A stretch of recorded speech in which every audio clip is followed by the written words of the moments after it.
آج اس کا گھر کے تمام افراد سے راہ و رسم رکھنے کو بھی جی نہیں چاہتا، تو جو محبت اس پہ آج حاوی ہے، جو ہجر اور فراق اس پہ طاری ہے، شاعر نے یہاں پہ اسی کا تذکرہ کیا ہے۔ یعنی نفسیاتی اعتبار سے کہا جا سکتا ہے کہ محبوب کی تلاش بھی تو ذات کی تکمیل کا ایک مرحلہ ہوتا ہے۔ تیرے بغیر کسی چیز کی کمی تو نہیں، تیرے بغیر کسی چیز کی کمی تو نہیں، تیرے بغیر طبیعت اداس رہتی ہے۔ بس کیفیت یہ ہوتا ہے، آج تو بے سبب اداس ہے جی، عشق ہوتا تو کوئی بات بھی تھی۔ یہ جو بلا وجہ آج جی اداس ہے، ناصر کاظمی نے یہاں پہ بڑی خوبصورت انداز میں اس کا تذکرہ کیا۔ شعر نمبر 4 میں ناصر کاظمی کہتے تو شریک سخن نہیں ہے تو کیا، ہم سخن تیری خامشی ہے ابھی۔ عزیز طلبہ، عاشق کے لیے یہ سب سے خوبصورت ملاقات۔ اس موضوع کو سمجھنے سے پہلے ہم ایک مفروضہ قائم کرتے ہیں کہ عاشق اور محبوب ایک جگہ پہ موجود ہیں۔ ٹیبل کی ایک طرف عاشق ہے اور دوسری طرف محبوب۔ عاشق نے بڑی منت سماجت کر کے محبوب کو ملاقات پہ راضی کیا ہے، اور وہ آج وہ لمحہ آ موجود ہوا۔ اب وہاں پہ محبوب خاموش ہے، تو عاشق کہتا ہے کہ تو شریک سخن، تو میرے ساتھ محو گفتگو نہیں ہے تو کیا، پھر کیا ہے، تو میرے ساتھ بات نہیں کرتا تو کیا، مجھے کوئی فرق نہیں پڑتا۔ کیوں؟ حالانکہ منت سماجت کر کے اس نے ملاقات پہ راضی کیا، اب محبوب روٹھا بیٹھا ہے، بات نہیں کر رہا، تو عاشق کہتا ہے تو نہیں بات کرتا، مجھے فرق نہیں پڑتا۔ کیوں؟ دوسرے مصرے میں خود کہتا ہے ہم سخن تیری خامشی ہے ابھی، کہتا ہے اس وقت تو مجھ سے بات نہیں کرتا، نہ کر، کیونکہ تیری خاموشی اس وقت مجھ سے بات کر رہی ہے۔ اور عاشق کے لیے یہ گفتگو انتہائی خوبصورت ہوتی ہے، کیونکہ جیسے تنہائی میں ہجر اور فراق میں عاشق اپنے محبوب سے بات کرتا ہے یادوں اور خیالوں میں، اور پھر اس کا وہ جواب سنتا ہے جو عاشق کے کان سننا چاہتے ہیں۔ آج محبوب موجود ہے، عاشق اپنی نگاہوں سے دیدار محبوب تو کر رہا ہے، اپنی آنکھوں سے اپنے محبوب کے حسن کے جلوے تو دیکھ رہا ہے، اور اوپر سے وہ خاموش ہے، تو یہ اس سے خیالات میں گفتگو کر رہا ہے، بات کر رہا ہے، اور اس کا جواب بھی وہ سن رہا ہے جو عاشق سننا چاہتا ہے۔ کیونکہ ویسے حقیقت میں عاشق جو ہے جب وہ بات کرتا ہے تو اس کو جواب وہ نہیں سننے کو ملتا جو عاشق سننا چاہتا ہے، کیونکہ محبوب کا کام تو اپنی زبان سے تیر چلانا ہے، اس کو تکلیف پہنچانا ہے، ہر وہ بات اپنے انداز سے کہنا ہے، مگر آج وہ خاموش ہے، اور اس کی خاموشی عاشق کو اس طرح سے بھا گئی ہے، اور وہ کہتا ہے تیری خاموشی میرے ساتھ خوبصورت گفتگو کر رہی ہے، اور میں اسی کے لطف میں اس وقت محو ہوں۔ ناصر کاظمی اپنے شعر نمبر 5 میں کہتے ہیں کہ یاد کے بے نشان جزیروں سے تیری آواز آ رہی ہے ابھی۔ عزیز طلبہ، شاعر نے یہاں پہ جزیروں کا تذکرہ کیا، اور ان کو کہا ہے کہ یہ جو جزیرے ہیں یہ بے نشان ہیں۔ بے نشان جزیرے کون سے ہوتے ہیں؟ وہ والے جہاں پہ انسان کے قدم نہ لگے۔ تو یہ یاد کے جزیرے ہیں، جو یادیں ہوتی ہیں وہاں پہ انسان کے قدموں کے نشان نہیں لگتے، نہ تلاشے جاتے نہ ڈھونڈے جاتے ہیں۔ تو شاعر ہجر میں ہے تو اس نے یادوں کے جزیروں کی سیاحت شروع کر دی ہے۔ اگر یہ محبوب کے ساتھ گزرے ہوئے لمحوں کو یاد نہیں کرے گا تو اس کا ہجر بڑا تکلیف دہ ہو جائے گا۔ یہ ہجر کو وصال صنم میں، ملاقات صنم میں ڈھالنے کا خوبصورت طریقہ ہے کہ اس کی یادوں میں کھو جاؤ۔ تو یہ جب اس کی یادوں میں اترتا ہے تو کہتا ہے کہ اتنی میں قرب میں جاتا ہوں، تیری آواز آ رہی ہے ابھی، اے محبوب میں تو تیری بات سنتا ہوں، مسلسل سنتا ہوں، تیرے ساتھ محو گفتگو ہوں، میں جو بات کرتا ہوں تم اس کا جواب بھی دیتے ہو۔ یعنی وہ کہتا ہے دل دھڑکنے کا سبب یاد آیا، وہ تیری یاد تھی اب یاد آیا۔ تو عزیز طلبہ، جو محبوب ہے وہ بھولتا تو ہے نہیں، مگر شاعر نے کیا کیا، پرانی یادوں کو بے نشان جزیروں کے ساتھ تشبیہ دی، اور عالم تنہائی کو اس نے اس انداز سے کہا ہے کہ جو میرے کانوں میں محبوب کی جو صدائیں ہیں نا وہ گونج رہی ہیں، سنائی دے رہی ہیں۔ زمانے میں جب آدھی رات کا ہو سناٹا، برابر آپ کی آواز آتی ہے دل کو، مسلسل عاشق کہتا مجھے اپنے محبوب کی آواز سنائی دیتی۔ آخری شعر میں ناصر کاظمی کہتا ہے شہر کی بے چراغ گلیوں میں زندگی تجھ کو ڈھونڈتی ہے ابھی۔ عزیز طلبہ، جن گلیوں میں محبوب ہو وہ گلیاں چراغ والی ہوتی ہیں، جہاں پہ محبوب دکھائی دے، سجھائی دے، وہ گلیاں چراغ والی ہوتی ہیں۔ جن گلیوں میں محبوب نہ نظر آئے، دکھائی نہ دے، ڈھونڈنے کے باوجود نہ ملے، وہ گلیاں بے چراغ ہوتی ہیں۔ اور وہاں پہ کیفیت کیا ہے؟ زندگی تجھ کو ڈھونڈتی ہے ابھی۔ وہاں پہ معاملہ کیا ہوتا ہے؟ جو زندگی ہے نا وہ اپنے محبوب کو تلاش کر رہی ہوتی ہے، ڈھونڈ رہی ہوتی ہے۔ یعنی شاعر نے یہاں پہ اس بات کا تذکرہ کیا ہے کہ وہ بستی جو روشنی سے محروم کر دی گئی ہے، اس کی اندھیری گلیوں میں موجود ہوں، اور کیا کر رہا ہوں؟ تلاش محبوب، میں اپنے محبوب کو ڈھونڈ رہا ہوں۔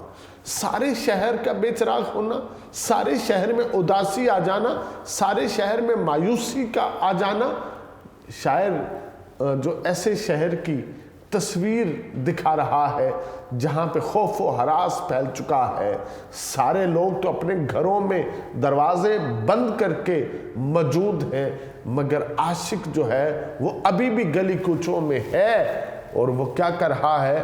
وہ اپنے محبوب کو ڈھونڈ رہا ہے، وہ اس کو تلاش کر رہا ہے، کیونکہ اسی کے سبب اس کی زندگی میں سکون اور قرار نصیب آئے گا۔